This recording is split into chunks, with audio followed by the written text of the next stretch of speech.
Il est évident qu'il y aura des chrétiens lors de la venue de Jésus à notre époque. Que va-t-il se passer pour eux? 1 Corinthiens chapitre 15 et le verset 51 nous dit: Écoutez, je vais vous dire un saint secret.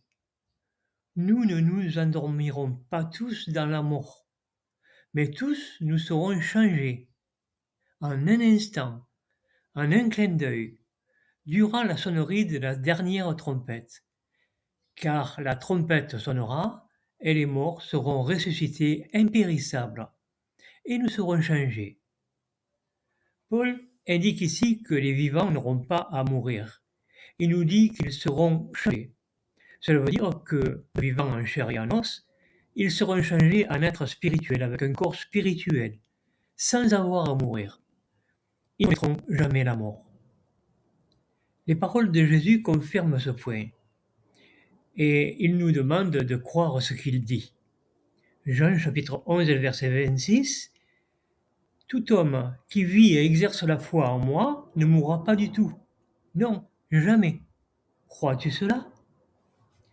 Ce changement de corps a été expliqué par Paul. Colossiens chapitre 4 verset 15, « Car voici ce que nous disons par la parole de Dieu, que nous, les vivants, qui survivons jusqu'à la présence du Seigneur, nous ne précéderons en rien ceux qui sont endormis dans la mort.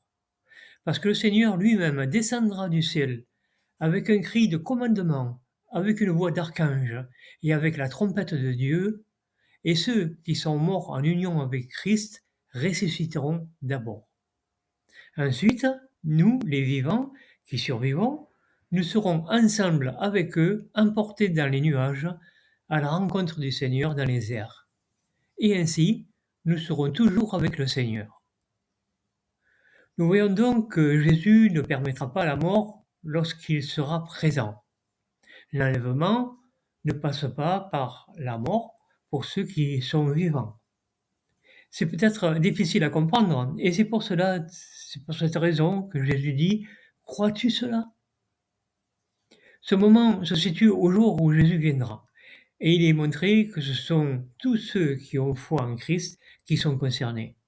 Maintenant, il reste à savoir ce que veut dire en Christ, vu qu'il y aura aussi des Juifs qui seront enlevés, comme nous le dit Révélation chapitre 11 et le verset 11. Il ne restera pas sur terre d'autres que des méchants pour le jugement.